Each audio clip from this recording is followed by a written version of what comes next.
Hai teman-teman semuanya. Assalamualaikum warahmatullahi wabarakatuh. Shalom. Kembali lagi dari kami kelompok 5. Sebelumnya perkenalkan, nama saya Hartina Uma Ternate. Dan materi yang akan kita bawakan hari ini adalah strategis in-core learning. Tidak perlu lama-lama, ayo kita lanjut ke pembahasannya.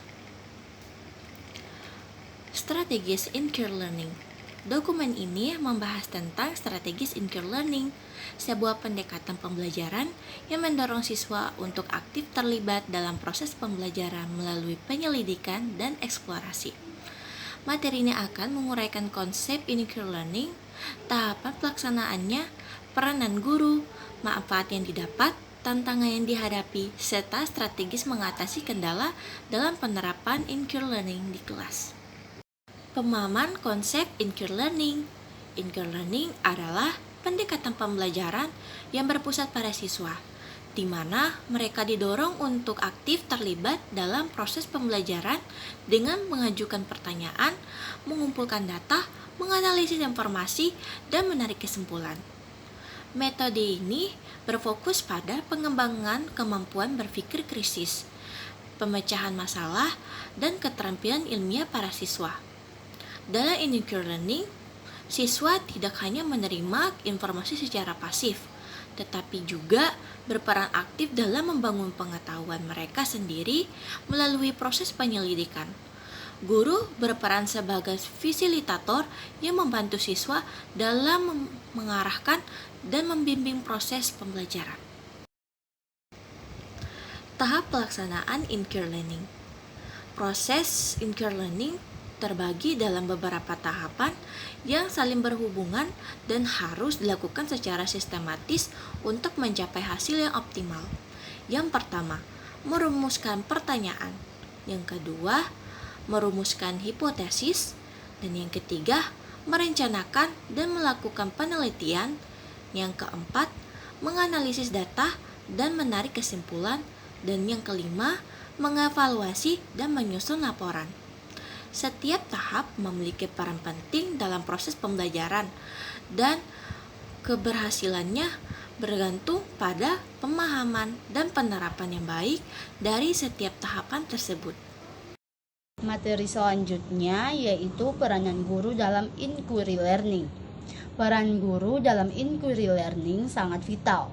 Mereka tidak berperan sebagai penyampai informasi, tetapi sebagai fasilitator yang membimbing dan mendorong siswa dalam proses pembelajaran. Berikut ada beberapa peran guru dalam inquiry learning. 1. Membuat siswa terlibat dalam merumuskan pertanyaan dan hipotesis. 2. Memberikan arahan dan bimbingan dalam proses penelitian dan pengumpulan data. 3. Memfasilitasi diskusi dan analisis data bersama siswa. 4. Membimbing siswa dalam menyusun laporan dan menyajikan hasil penelitian. 5. Menciptakan suasana kelas yang kondusif untuk pembelajaran aktif dan interaktif. Guru juga memiliki pengetahuan yang luas dan mendalam tentang materi pembelajaran, serta mampu menciptakan lingkungan belajar yang menantang dan menarik bagi siswa. Berikut yaitu tantangan dalam implementasi inquiry learning. Meskipun memiliki banyak manfaat, penerapan inquiry learning di kelas juga mendapatkan beberapa tantangan. Berikut di sini ada 5 tantangan yang sering dihadapi, yaitu 1. Kurangnya waktu dan sumber daya untuk melaksanakan inquiry learning secara optimal. Pembelajaran inquiry dengan penekanannya pada eksplorasi, investigasi, dan penemuan membutuhkan waktu dan sumber daya yang memadai untuk diterapkan secara optimal. Yang kedua, kesulitan dalam mengelola kelas dan membimbing siswa dalam proses inquiry, yaitu guru membimbing siswa dengan latar belakang dan kemampuan yang berbeda dalam satu kelas, membutuhkan strategi khusus agar semua siswa dapat terlibat aktif dan mendapatkan manfaat dari pembelajaran inquiry. Yang ketiga, kurangnya pengetahuan dan keterampilan guru dalam menerapkan inquiry learning, yaitu ketidakpercayaan diri. Kenapa? karena kurangnya pengetahuan dan keterampilan dapat memicu rasa ketidakpercayaan diri pada guru dan menerapkan pembelajaran inquiry.